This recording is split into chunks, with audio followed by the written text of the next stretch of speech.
Hey, so this video is going to be helping explaining how to do brief exercise 8-11.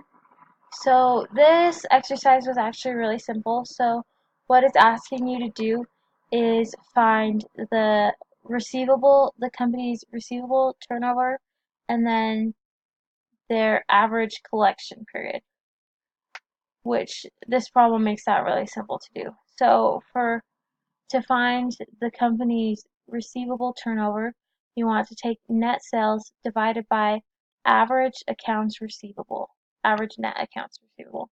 So for this problem, what you want to do is average out the accounts receivable.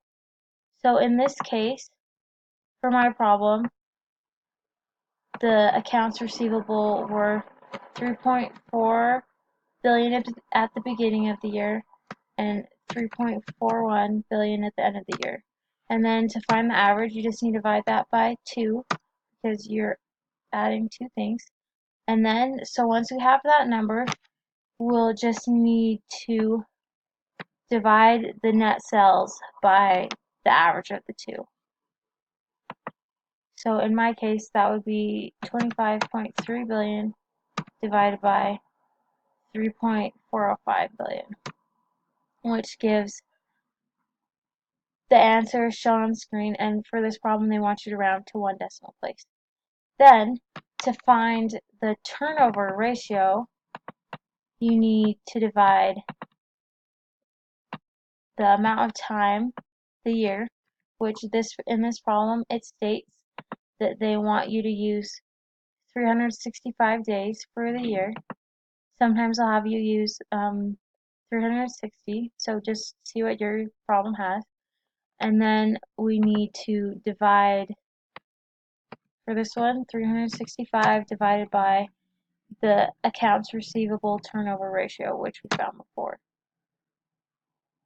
Which I think you can use the long version, like I did, or the short version. So with the long version, you can see that rounded, for this problem, it's 49.1 days, which means that they collect every account receivable in an average of 49.1 days, so about 49 days. If we want to check and see if you can use the rounded accounts receivable turnover ratio, we can. So that would be 365 divided by what we got for that, which was 7.4, which is a little higher. So when you do this, make sure you use the whole account